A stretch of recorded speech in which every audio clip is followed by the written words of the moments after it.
It all started on a bright, sunny afternoon in a quiet suburban neighborhood. The couple had just moved into their dream home, a cozy little place with a big backyard and enough space for weekend barbecues. Life seemed perfect.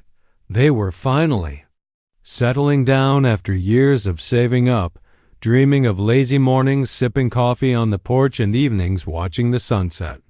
But little did they know, trouble was brewing right outside their front door. The wife, who worked as an FBI agent, was busy tending to her garden that day. She loved gardening. It was her way of unwinding after long days at work. As she bent over to plant some flowers, two men approached her. At first glance, they looked harmless enough, dressed in neon vests with HOA enforcement printed across them. But the moment they opened their mouths, things took a turn. "Excuse me, ma'am," one of them said sharply, his tone anything but friendly. "We need to talk about your landscaping. You're violating several HOA rules." She stood up, brushing dirt off her hands, confused. "HOA? What are you talking about?" She asked politely. "You're part of our homeowners association." The other man chimed in, crossing his arms like he was trying to look authoritative. "Your yard doesn't meet our standards. And we've also noticed improper parking out front. If you don't fix this, there will be fines." Her eyebrows shot up. "Wait, hold on. We're not even part of your HOA. This isn't your jurisdiction." The men exchanged skeptical looks, clearly unimpressed by her explanation. "Ma'am, everyone in this area is part of the HOA. You can't just ignore the rules." "But first," Guy insisted, pulling out a clipboard filled with papers.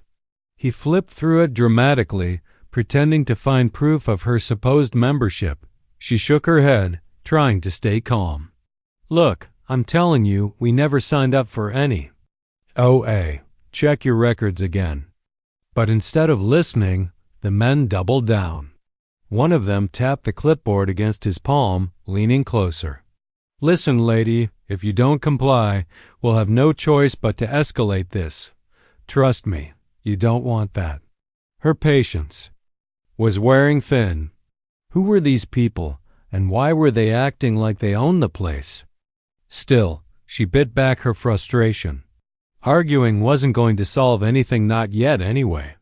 So she gave them a tight smile and said, "Fine, do what you need to do. But trust me, you're wasting your time." As they walked away, she couldn't shake the feeling that something wasn't right.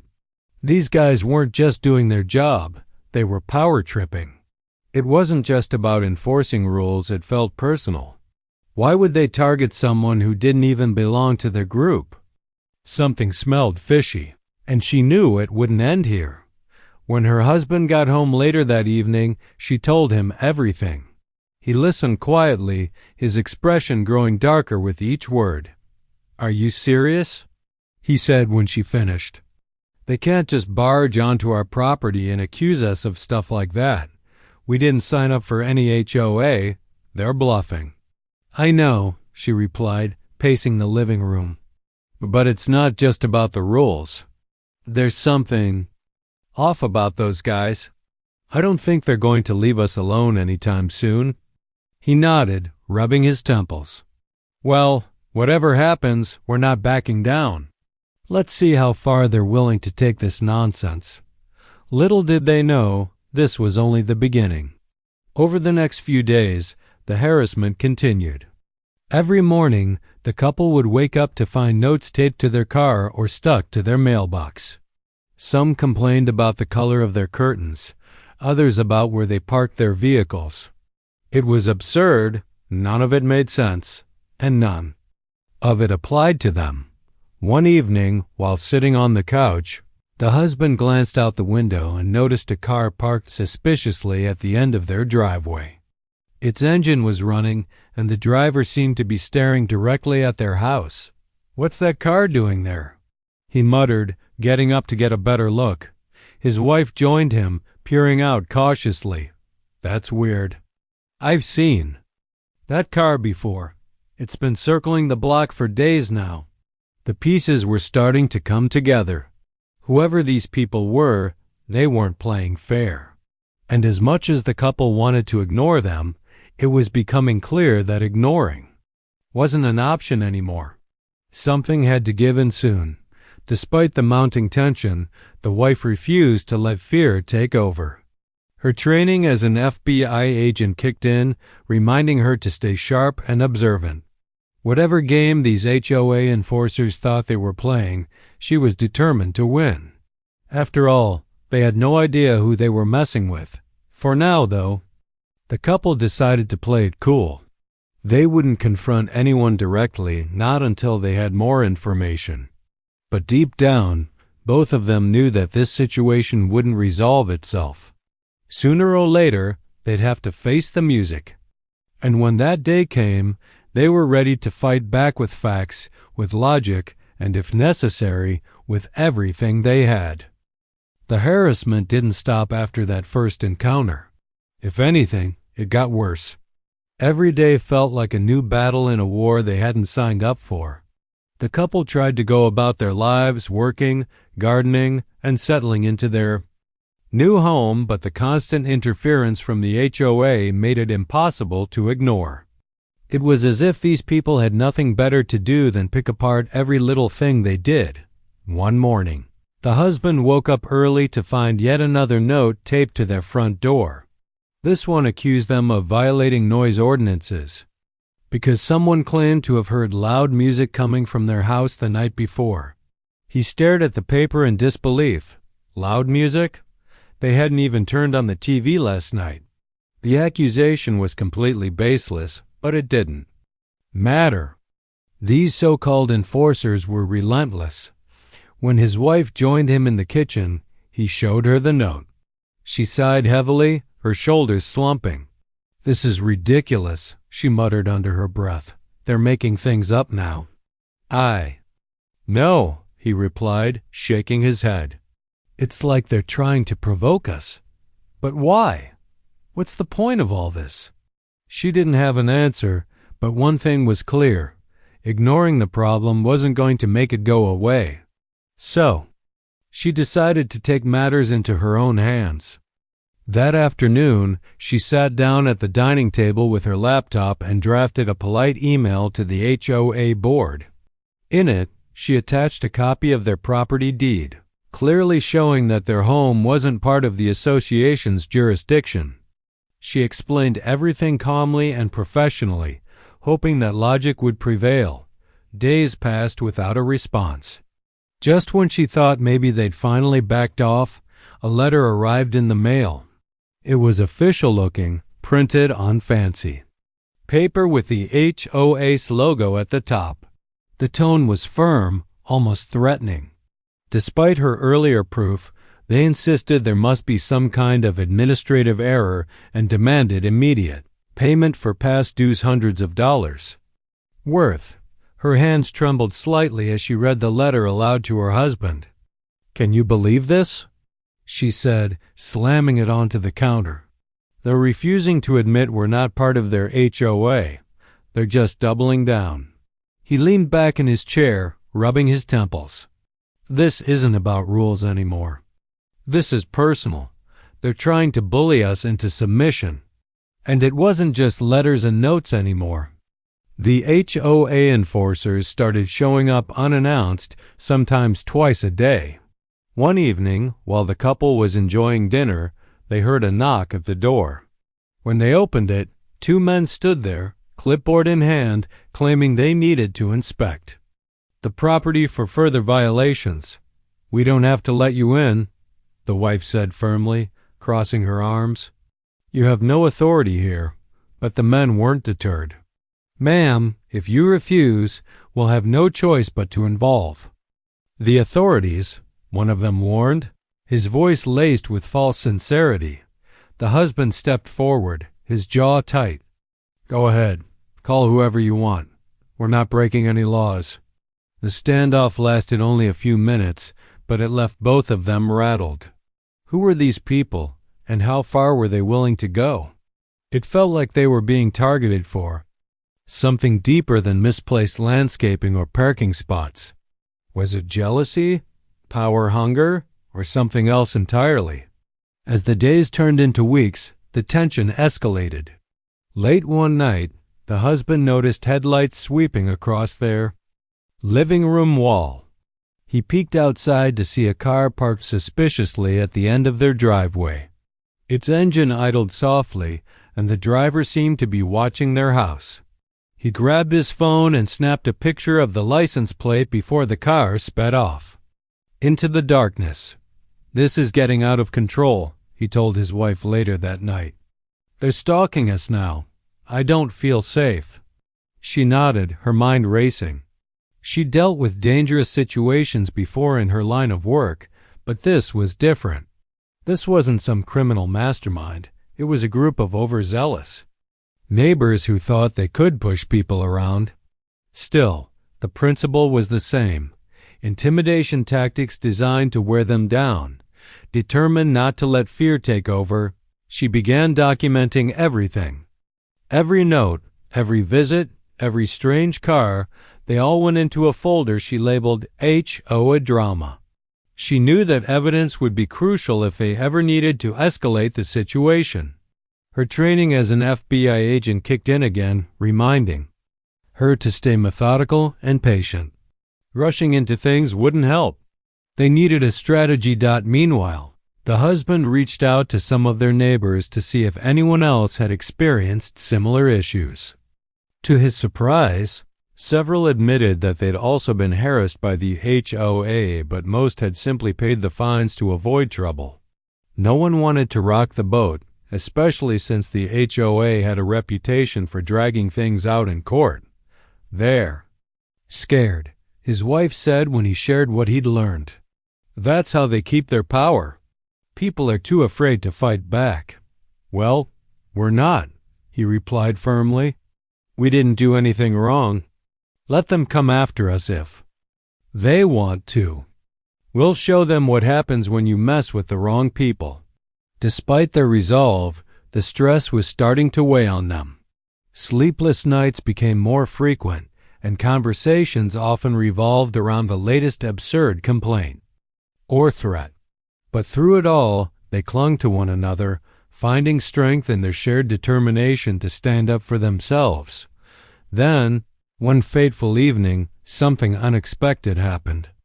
As the wife returned home from running errands, she saw 3 HOA representatives waiting by her driveway.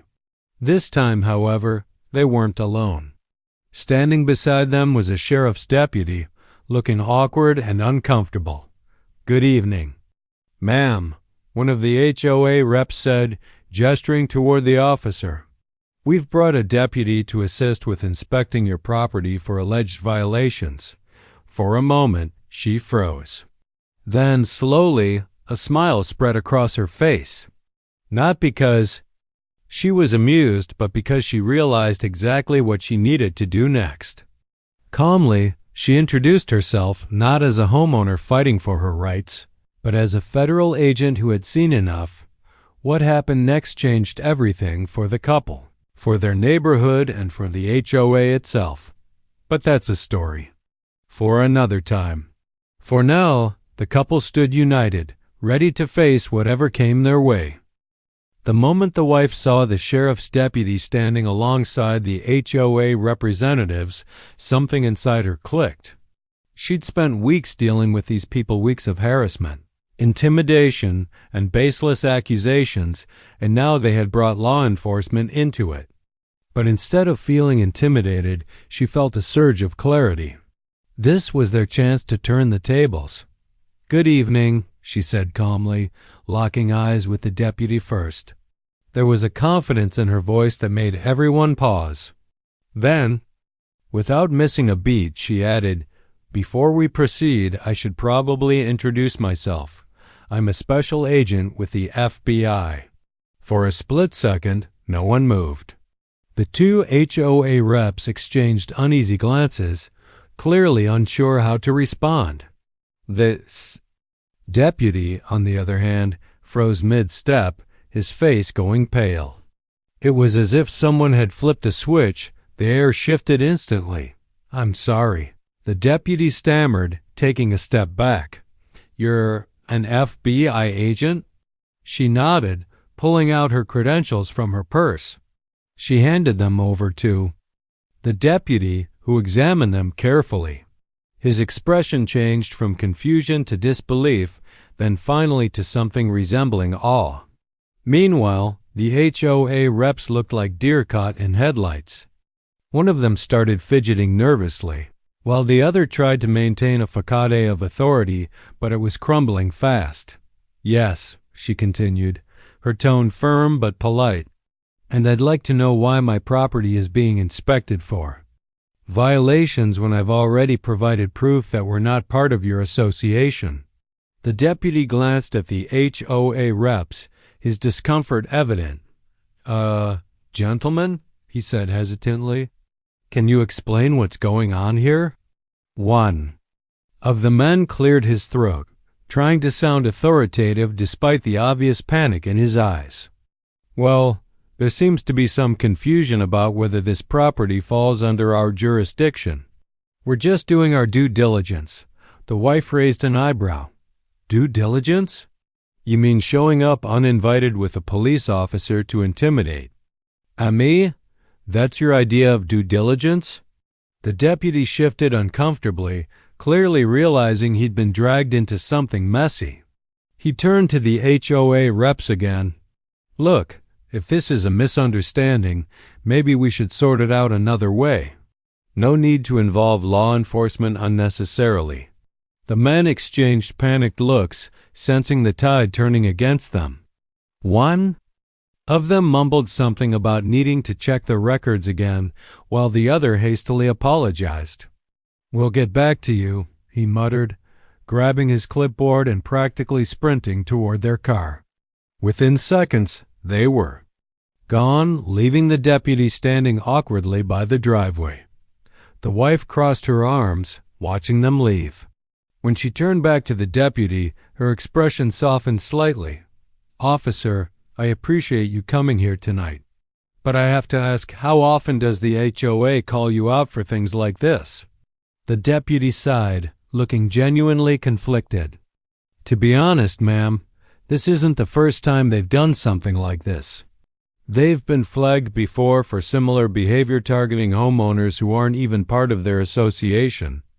Most people pay the fines just to avoid trouble. But not everyone has the resources to push back," she finished for him, nodding knowingly. "That's exactly what they're counting on." He nodded grimly. "Yeah, and unfortunately, they usually get away with it because most folks don't want to deal with the hassle. But, well, I guess you're not most folks." She smiled faintly.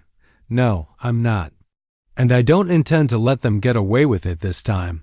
After the deputy left, promising to look into the matter further, the couple stood together in the driveway, processing what had just happened. The husband let out a low whistle. "Wow, that was intense. Did you see their faces when you pulled out your badge?" She chuckled, shaking her head. "I wish I could say I enjoyed it, but honestly, it's infuriating. These people think they can walk all over anyone who doesn't fight back. And the worst part is, they've probably done this to dozens of families in this neighborhood." Her husband frowned, his protective instincts kicking in. "So, what do we do now? Are we just supposed to sit back and hope they leave us alone after tonight?" "No," she said firmly. "This isn't just about us anymore. If we stop now, they'll keep doing this to someone else. We need to dig deeper to find out exactly what they've been up to and put a stop to it once and for all." Over the next few days, she threw herself into uncovering the truth about the HOA. Using her connections at the FBI, she began gathering information not just about their case, but about the HOA's activities in general. What she discovered shocked even her. The HOA wasn't just a group of overzealous neighbors. It was a well-oiled machine designed to exploit and control. Records showed that they had been collecting thousands of dollars in fines from unsuspecting homeowners, many of whom weren't even aware they weren't required to pay. Some families had been forced to sell their homes because they couldn't afford the mounting fees. Even more disturbing was the pattern of intimidation. The HOA had a history of filing frivolous lawsuits, threatening foreclosure, and even using private investigators to spy on residents. It was a textbook case of abuse of power, and it had been happening right under everyone's noses. When she shared her findings with her husband, he was stunned. "This is insane," he said, scrolling through the documents she'd compiled. "They're not just bullies, they're criminals." "Exactly," she replied, her jaw tightening. "And nobody's held them accountable yet. But that's about to change." Together they came up with a plan. First, they reached out to local news outlets, sharing their story and the evidence they'd gathered. Journalists jumped on it immediately, eager to expose the corruption plaguing suburban neighborhoods across the country. Stories began popping up online, highlighting the dark side of HOAs and the toll they took on ordinary families. Next, she contacted the authorities directly, providing them with detailed reports of the HOA's illegal activities. With her credibility as an FBI agent backing her up, officials couldn't ignore the case any longer. Investigators launched a formal inquiry, digging into the HOA's finances and leadership structure. As word spread, neighbors who had previously stayed silent started coming forward. One elderly woman tearfully recounted how the HOA had fined her repeatedly for minor infractions until she could no longer keep up with the payments. A young couple described being harassed for painting their front door a color that wasn't approved by the board. Each story added fuel to the fire, painting a damning picture of an organization run amok.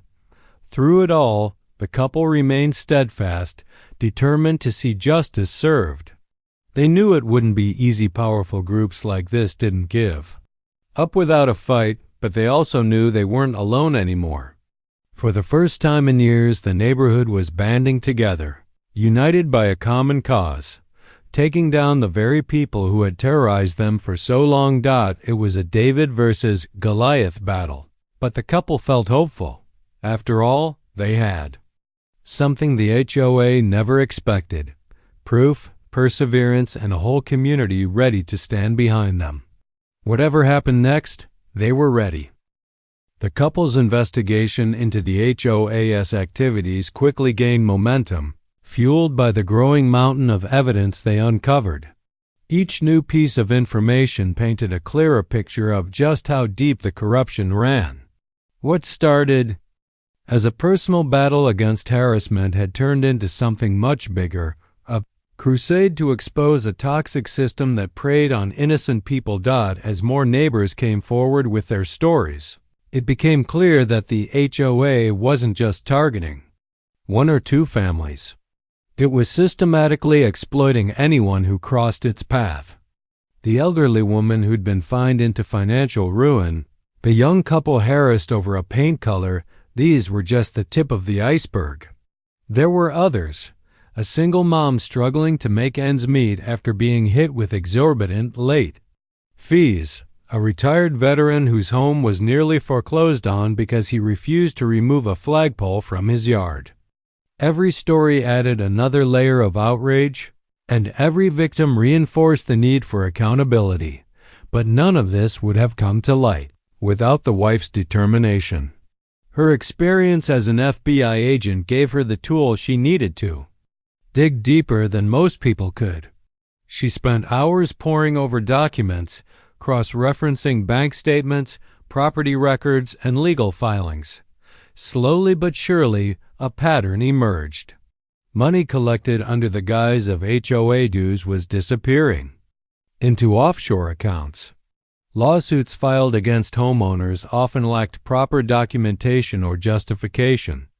And then there were the surveillance tactics, private investigators hired to spy on residents, cameras installed in public spaces without consent, even fake noise complaints called in to local authorities. It was a web of deceit so tangled that Unraveling it felt like solving a mystery novel. One evening, while sitting at the kitchen table surrounded by stacks of papers, the husband looked up at her. "You know," he said thoughtfully, "this isn't just about bad behavior anymore. This is organized crime." She nodded, leaning back in her chair. "Exactly. These people aren't just bullies, they're running a racket. They use fear and intimidation to control people, and when that doesn't work, they resort to lawsuits and fines.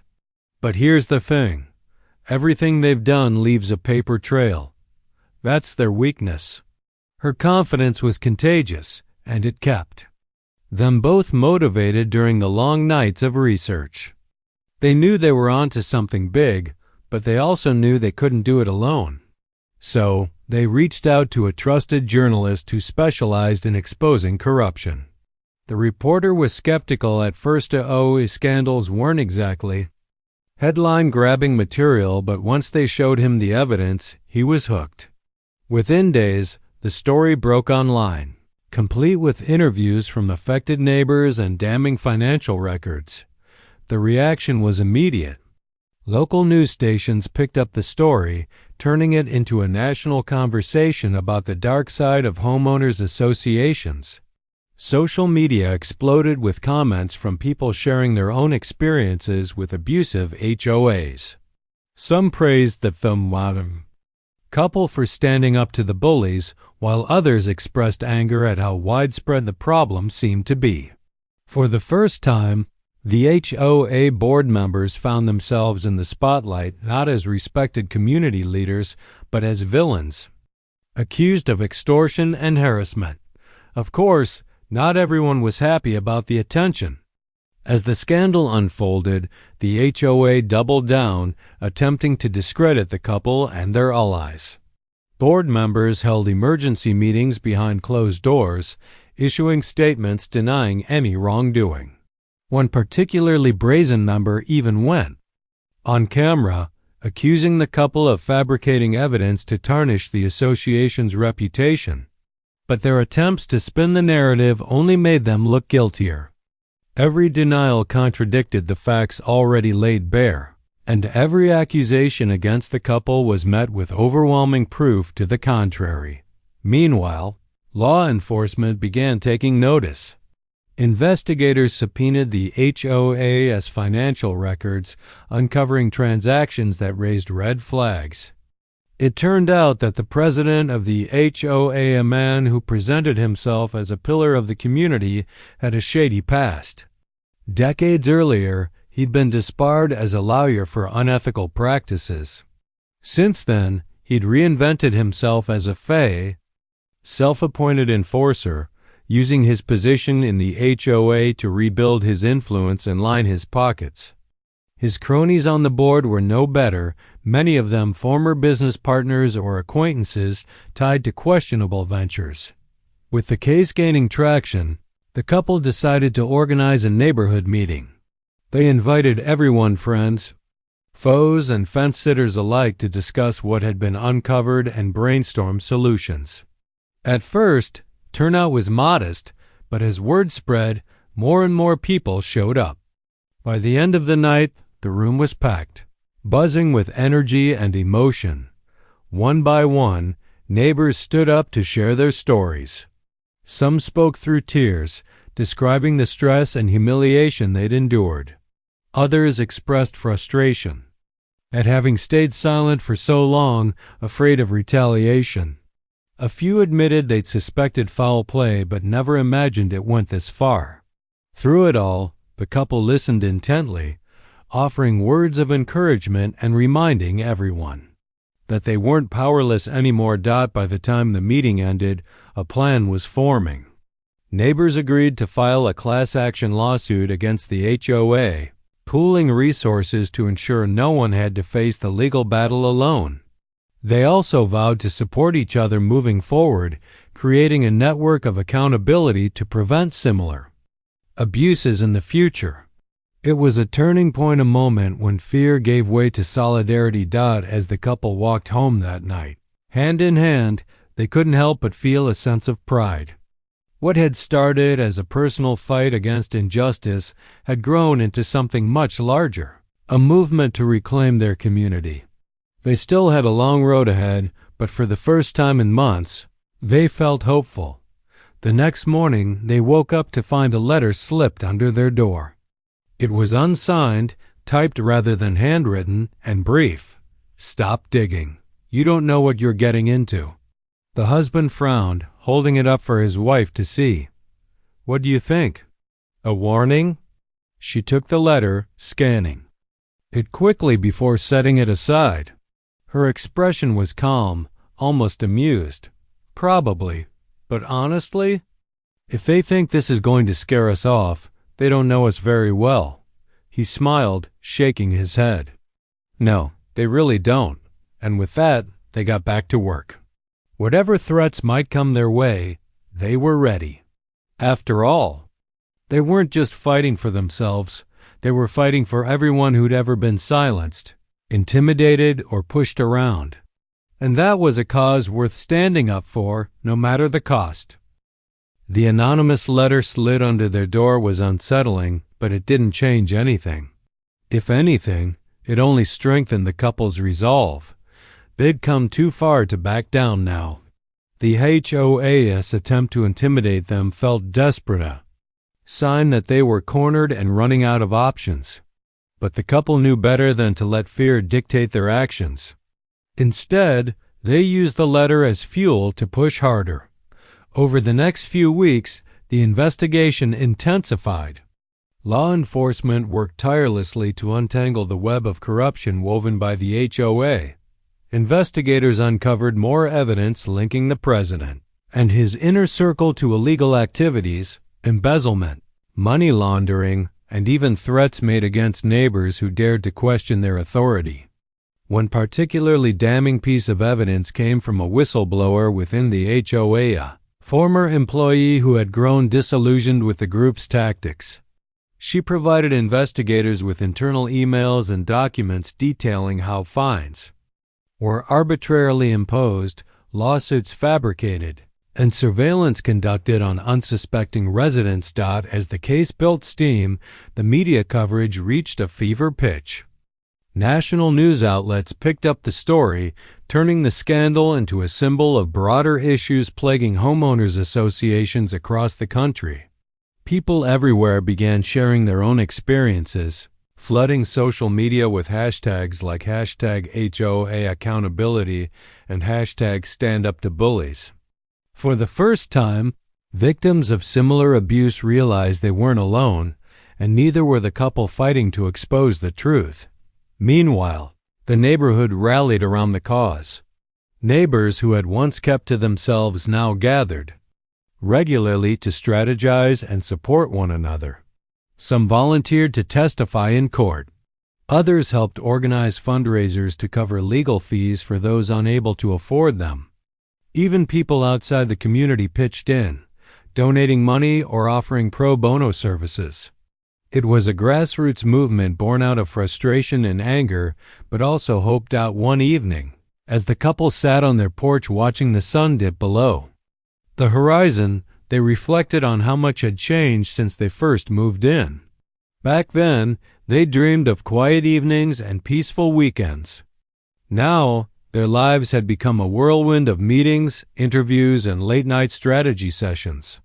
Yet despite the chaos, they felt a deep sense of purpose. This wasn't just about winning a battle against an abusive HOA. It was about standing up for what was right, no matter how daunting the odds. Their efforts paid off sooner than anyone expected. After months of digging, investigators finally arrested several key members of the HOA, including its president. The charges ranged from racketeering and fraud to harassment and intimidation. As news of the arrest spread, the neighborhood erupted in celebration. Cars honked horns, children ran through the streets cheering, and impromptu block parties sprang up throughout the area. For the first time in years, the air buzzed not with tension but with joy. But the couple didn't stop there. With the HOA leadership dismantled, they turned their attention to rebuilding the community. Together with their neighbors, they drafted new guidelines, fair, transparent rules designed to prevent future abuses. Gone were the days of arbitrary fines and invasive inspections. In their place stood a system rooted in collaboration and mutual respect. Residents elected a new board, this time filling it with individuals committed to serving the community rather than controlling it. The transformation was remarkable. Once divided neighbors now greeted each other warmly, exchanging pleasantries over coffee or helping each other with home repairs. The hostility that had poisoned the neighborhood for so long dissolved, replaced by a renewed sense of camaraderie. Even the elderly woman who'd been fined into financial ruin found relief when the class action lawsuit resulted in refunds for affected families. For her, it meant regaining a sense of dignity and maybe even a fresh start as life slowly returned to normal. The couple took a moment to reflect on everything they'd been through. Sitting together in their backyard one lazy Sunday afternoon, they marveled at how different things felt now. "Do you think we'll ever get used to this kind of peace?" the husband joked, sipping iced tea. His wife laughed, shaking her head. "Probably not. I mean, after all this drama, quiet might feel strange for a while." He grinned, leaning back in his chair. "Well, I'm okay with that. We've earned it," and they had. Their fight hadn't been easy, in fact, it had tested them in ways they never imagined, but it had also brought them closer together. They'd faced bullies, uncovered corruption, and stood up for their rights, not just for themselves, but for everyone around them. In doing so, they'd sparked a chain reaction that transformed an entire community.